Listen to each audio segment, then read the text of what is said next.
So Ty's sat here in the club shop because it's raining outside and no one wants to do an interview and talking about inclement weather. So the game of the weekend in Jersey, a real game of two halves to use the cliche. Gave yourselves an awful lot to do in the first half and it was looking really worrying at one point. And whilst ultimately a defeat, I guess, salvaged a lot in that second half.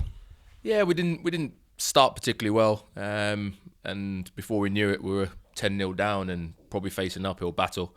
Certainly that wind didn't really help us in the first half.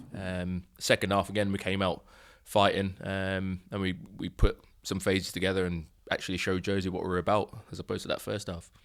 And this week, it's an interesting one. It's a very tricky time for this week's supposed opposition. Obviously, London Welsh with the news that's come out of Old Deer Park yesterday.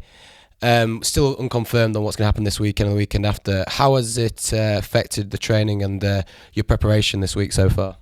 To be honest, it really hasn't affected the way we're training. As the meeting was this morning, we're preparing as if the game's on until we're told otherwise. It's a bit of a tough situation for those guys down there, and I feel for the boys down there. Got some good friends there as well, and it's a tough time to be, especially just this close to Christmas, getting that kind of news. But hopefully something can be done, and they'll pull through the other end.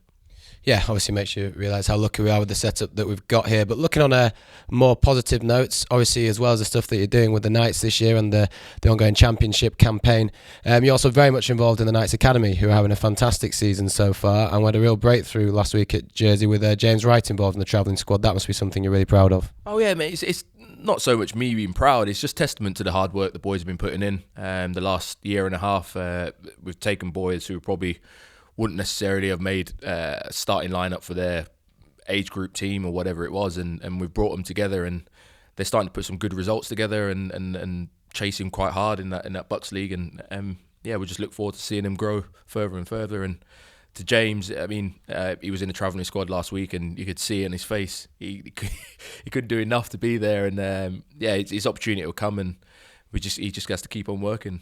And as we say, a lot of uncertainty about this weekend and beyond, but I understand there's a few more boys from the academy travelling with a view to perhaps being involved in the British and Irish Cup matchday squads. Yeah, we got the likes of Buster, Alex Keaton, who's going to probably be involved this weekend if the game goes ahead. Again, Buster's been around, training with us for the last year and a bit, chomping at the bit to get an opportunity, and Saturday might be that time. And fingers crossed for him, it goes well, and he can show what he's about and actually prove that all the hard work he's been putting in is a good thing and he's going to pay off.